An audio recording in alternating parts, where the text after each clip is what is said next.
Hello friends, welcome back to trading with peace and I hope you guys are trading with peace. और आज के इस video में हम बात करेंगे एशियन ग्रेनेटो यानी एशियन टाइल्स को लेके।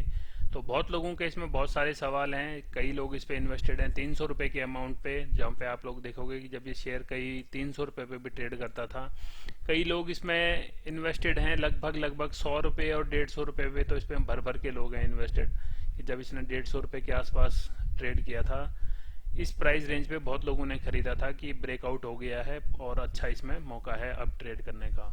तो इसी के साथ अब आप अगर करंट प्राइस देखोगे, इसके राइट इशू होने के बाद, जो कंपनी ने राइट्स इशू भी किए थे बीच में 2 बार करीब हुए हैं इसमें, और इसके बाद भी शेयर कुछ सस्टेन नहीं कर पाया। और पहले मैंने एक वीडियो बनाई थी जहाँ पे मैंने आपको 70 रुपये के आसपास फ्रेश बाइंग करने के लिए बोला था उनको जिनको इंटरेस्ट था इस शेयर में, और उसमें मैंने जो एसएल बताया था। तो एक बार टारगेट भी हिट हुआ, उसके बाद उसमें एसएल देके हम मार्केट से निकल भी गए। तो ये इंपॉर्टेंस होती है अगर आप स्टॉक में फंडामेंटली बिना जाने खाली टेक्निकल से ही उसमें इन्वेस्ट करते हो और आपको बस खाली टेक्निकल्स के बेस पे ही काम करना होता है, तो तब आपको स्टॉप लॉस लगाना बहुत ज़रूरी होता है। तो अब कई लोगों के सवाल हैं कि अब क्या किया जाए एशियन टाइल्स में, जिस हिसाब से शेयर गिर चुका है, ऑलमोस्ट अपने 2014 के प्राइस पे आ चुका है। तो क्या अब निकाल देना चाहिए, नहीं निकालना चाहिए? तो उसके लिए मैं आपको एक बता देता हूँ। ये अगर मैंने एक एक्सेल शीट पे कैलकुलेशन करके देखी थी, तो जिन लोगों के पास हम मान के चलते हैं क्वांटिटी 100 थी, प्राइस उन्होंने लिया था 150 पे, तो उन्होंने 15,000 इन्वेस्ट किया था। और अब करंट प्राइस देखोगे आप इसका, तो करंट में जो इसके पास प्राइस बचा है, करंट प्राइस 40 चल रहा है, तो 40 इंटू ये 4,000 रुपये के उनके पास वैल्यू बची है और उनका लॉस चल रहा है इसमें 11,000 का। तो कई लोग हैं जिन्होंने बहुत ज़्यादा हैवीली इन्वेस्ट किया है मार्केट इन्फ्लुएंस में, तो उनका मैं कह नहीं सकता कि उनका कितना लॉस होगा, बट एक डिसेंट सी क्वांटिटी होती है 100 की। जो नोविस ट्रेडर हैं, जो लोग, ऑब्वियस सी बात है, जो वीडियो देख रहे हैं वैसे लोगों को एक ऐसे ही अपने जो फंड्स हैं उसको एलोकेट इस तरीके से ही करना चाहिए, 100-200 quantity considering the price of stock. तो अब आप 11,000 के लॉस में, मुझे तो नहीं लगता कि 11,000 के लॉस में बेच देना चाहिए, वो भी बस एक छोटे से, आप ये जो टाइम फ्रेम मानोगे, छोटा सा टाइम फ्रेम इसलिए बोल रहा हूँ मैं आपको कि 5-6 महीने ही हुए हैं 100 रुपये से नीचे आए हुए शेयर को।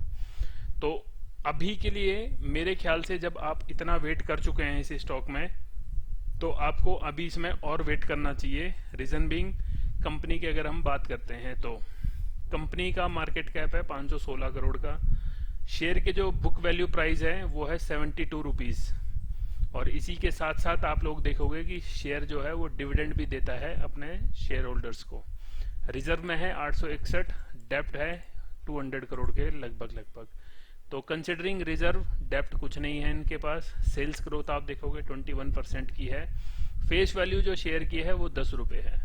और कंपनी का काम, आई गेस आप सबको पता भी होगा कि कंपनी का काम क्या है। कंपनी है टाइल्स के बिजनेस में, जो सिरेमिक टाइल्स आती हैं हमारे फ्लोर्स पे लगती हैं, दीवारों पे लगती हैं।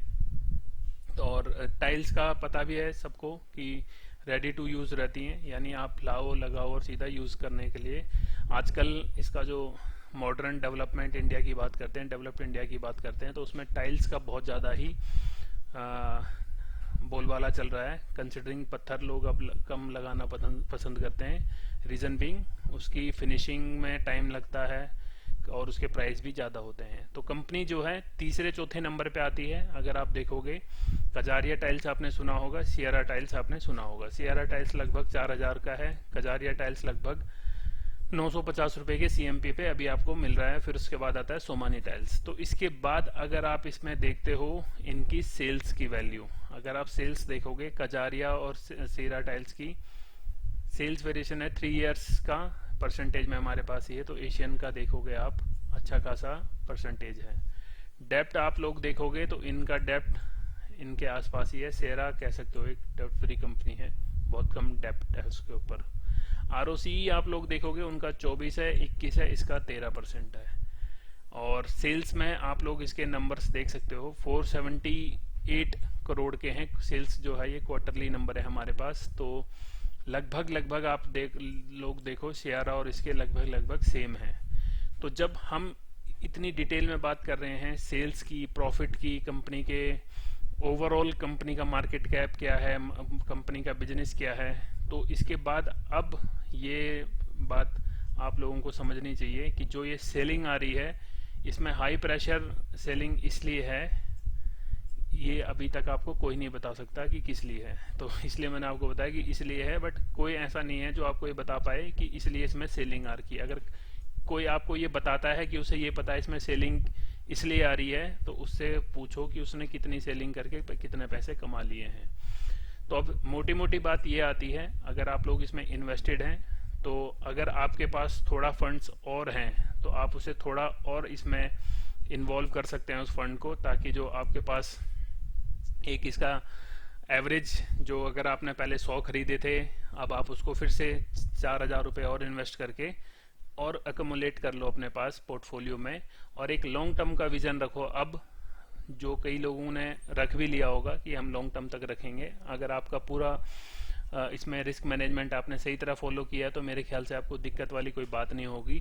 क्योंकि आपके पोर्टफोलियो में अगर 4 शेयर हैं या 40 शेयर हैं, अगर 4 होंगे तो उनमें से 2 शेयर ऐसे होंगे जो अभी भी नेगेटिव चल रहे होंगे, भले आप किसी की भी बात कर लो। ओवरऑल मार्केट में आप देखोगे एशियन पेंट, डी मार्ट और जितने भी और शेयर हैं, रिलायंस देख लो, सब शेयरों में एक करेक्शन आई है। तो इस शेयर में अगर हम मंथ वाइज करेक्शन देखें तो लगभग अभी हम बोल सकते हैं कि 85% के करीब इसमें आ चुकी है फ्रॉम इट्स टॉप, जो इसका टॉप लगा था 2018 में।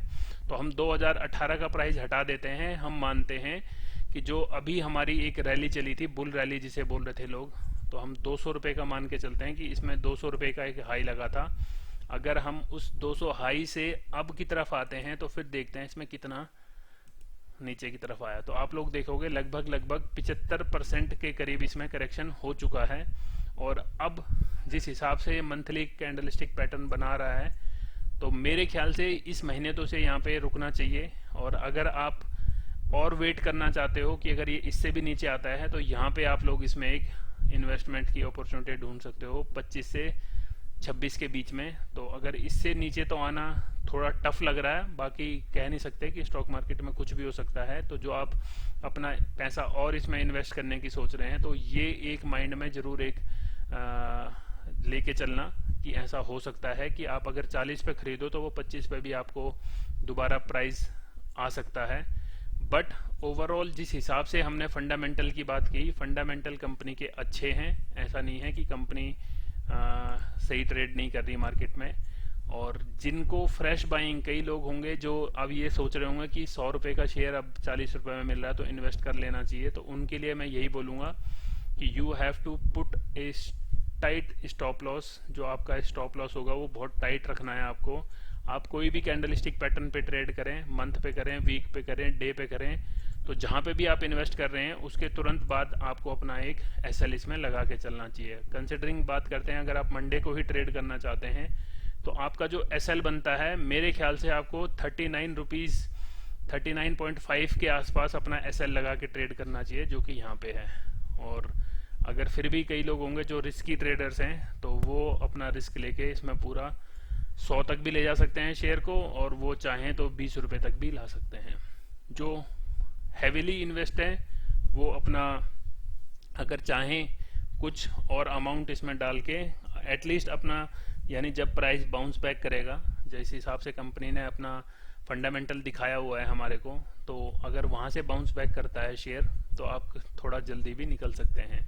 अगर आप लोग इसमें एफआईआईज की बाइंग देखोगे तो एफआईआईज ने भी इसमें ठीक ठाक बाइंग कर रखी है। अगर आप देखोगे मार्च 2022 है, मई 2022 है, तो मई 2022 का जो डेटा आया है उसमें भी एफआईआईज की इसमें होल्डिंग बढ़ी है। ऑल्दो हमारे जो डीआईएज हैं इसमें कोई इंटरेस्ट नहीं है, प्रमोटर्स का इसमें लगभग आप देखोगे मार्च के बाद मई में उन्होंने कुछ 0.02% इसमें बढ़ाया है अपना स्टेक। और इसके बाद का ये देखो आप, मार्च 2021 में 37 था, उसके बाद कम किया, कई दिनों तक सेम रखा, फिर मार्च 2022 से इन्होंने स्टार्ट कर दी अपनी बढ़ानी। तो अगर हम एक वर्स्ट सिनेरियो मान सकते हैं कि जीरो आएगा, तो जब इतनी बड़ी कंपनी अपना लॉस बुक करने की तरफ जा सकती है तब तो कुछ भी हो सकता है। But considering the companies business, companies management की जो पॉलिसी होती है वो ये नहीं चाहती कि कुछ इतनी जल्दी अपने मार्केट से वाइप आउट हो जाए इतनी जल्दी। तो वो जरूर इसमें कुछ ना कुछ अपने हिसाब से करते रहेंगे। तो अभी आप बस एक डिविडेंड के सहारे इसे होल्ड करके रख सकते हैं। तो आई होप वीडियो आपने यहाँ तक देख ली है। कुछ खास इसमें ऐसी अपॉर्चुनिटी कोई आपको बता नहीं सकता, ऐसी तो किसी स्टॉक में कोई आपको अपॉर्चुनिटी नहीं बता सकता कि आप खरीद लो आप बेच लो। It's a game of risk management, it's a game of taking risk and earning high reward. I hope video यहाँ तक देखी है। थैंक यू सो मच, मिलते हैं नेक्स्ट वीडियो में।